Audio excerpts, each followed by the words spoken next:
Hi, thank you for joining me for a children's ministry conversation.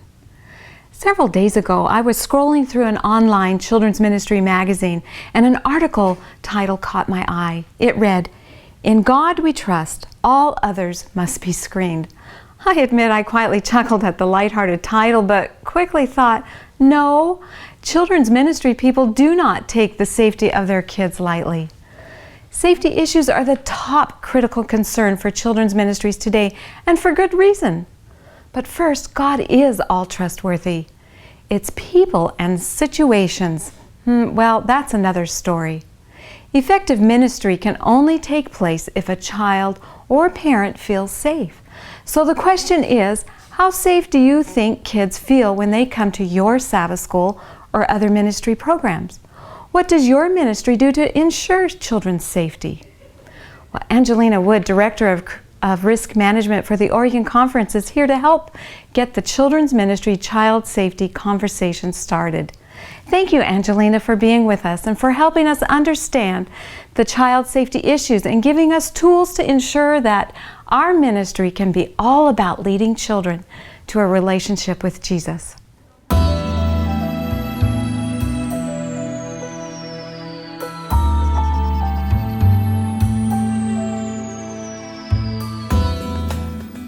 Thank you, Sherry, for inviting me to be part of your children's ministries conversation.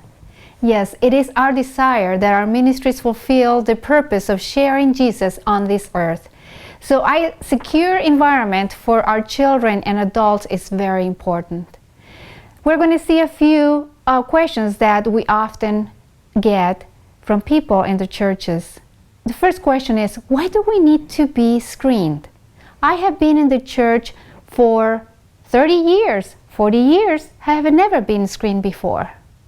Unfortunately, the days that we're living in, the last days of this world, there's so many issues with child safety.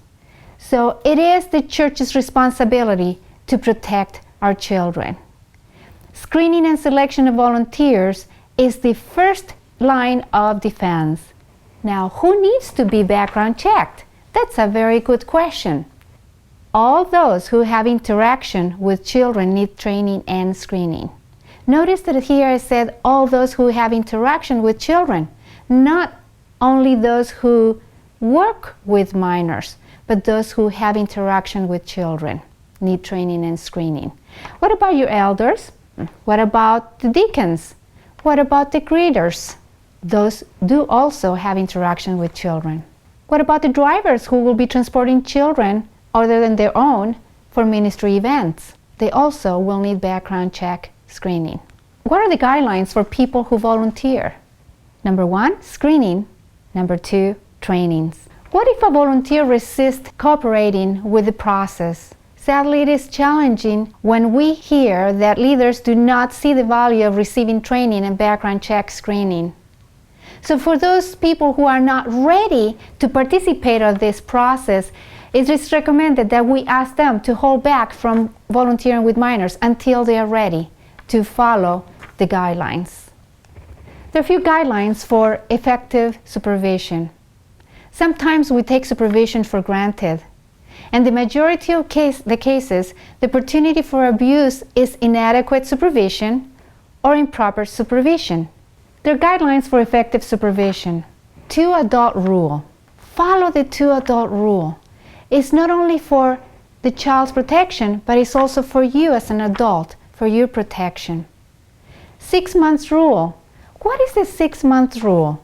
The NAD policy recommends that a person that will like to volunteer with minors, they need to be known by a church member and a church pastor at least for 6 months before they can start volunteering. Use visual panel. What is that? In our churches, the classrooms should have doors with windows. If your church does not have the financial backup to provide doors with windows, it is recommended that you keep the doors open so people that walk by the classrooms, they can see what's going on in your classroom. Never be alone with a child. Next, background check and training. Again, is very important. And bathrooms. Be vigilant of the time the minors spend in the bathroom. Take another adult with you if you need to take a younger child to the bathroom. It's not only for the child's protection, but it will be for your protection. We hope and pray that these guidelines and ideas may assist you to provide a safe environment in your classroom or any activities that you provide for the minors. It is our prayer that as you endeavor to provide safety in your church, that you will be able to keep the children and the adult that help you to work with children safe and happy. God bless you.